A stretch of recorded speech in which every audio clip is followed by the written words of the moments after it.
Hey guys, Prowl1701 here, and today I'm going to be doing a Patreon request. One of my top tier patrons, Unknown289, wanted me to listen to The War Doctor.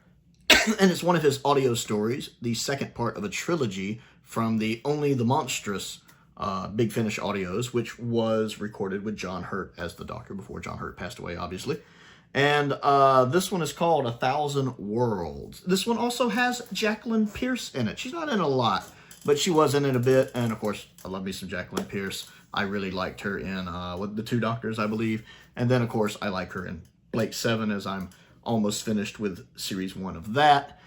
And so I've already listened to Part 1, which was The Innocent. I've reviewed that. That should be available. If I can remember, maybe I'll add a link to it up here.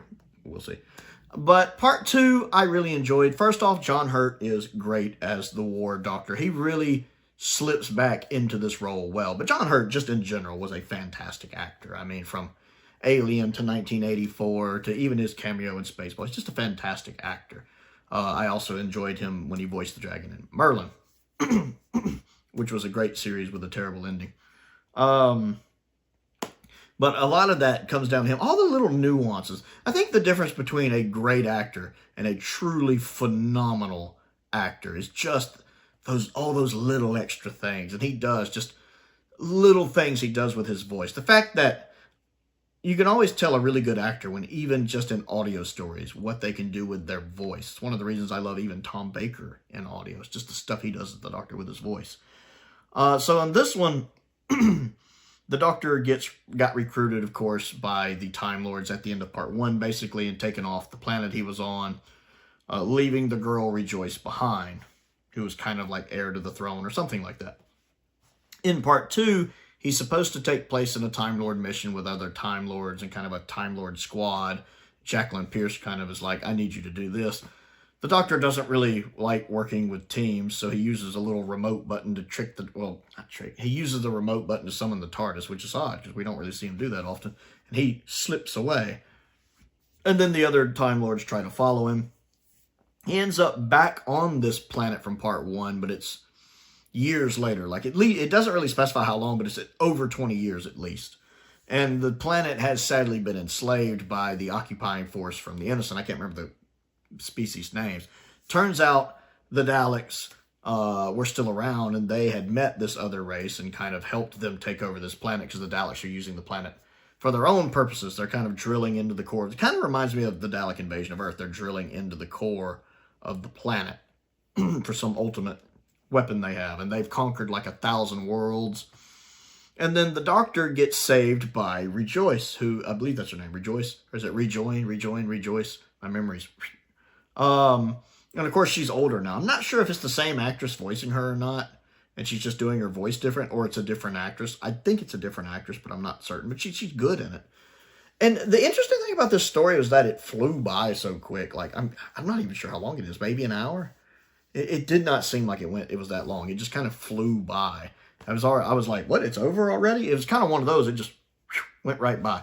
But I enjoyed it. It's a lot of the Daleks not realizing the Doctor is there, because the Doctor kind of just appears in with the other part of the workforce, which are basically in servitude, slavery, and forced to work.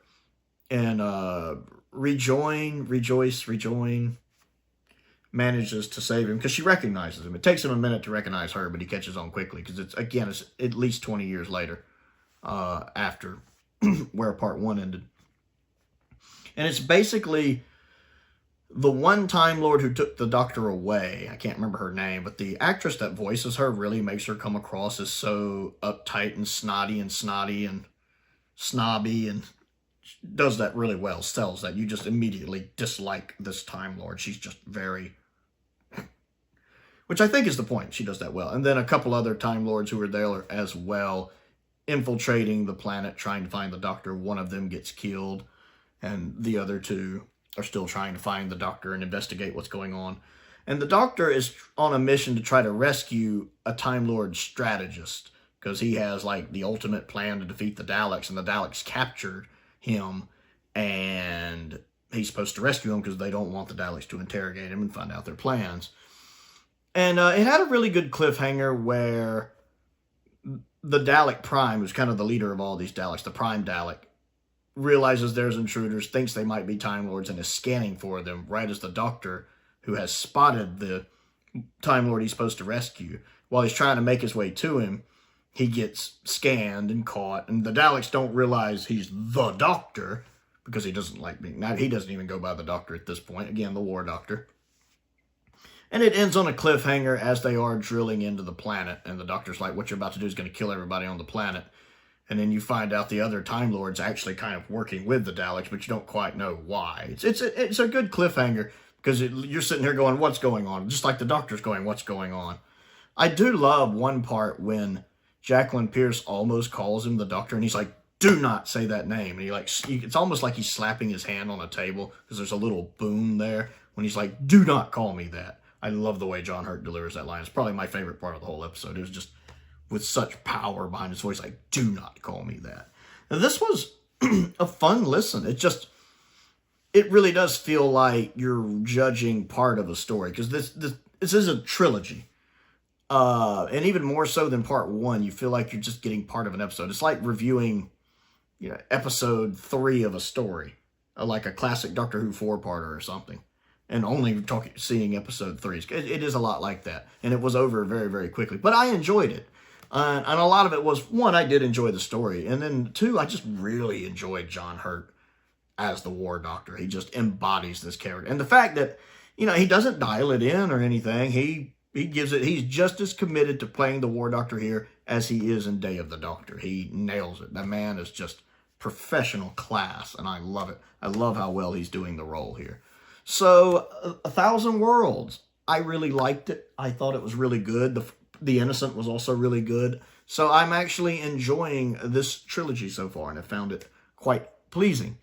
So I want to know what you think of this story, if you've ever listened to it, and what you think of the War Doctor audios, if you've ever heard any of them. Comment down below, and let's talk about it. Don't forget to click the like button and the subscribe button as well.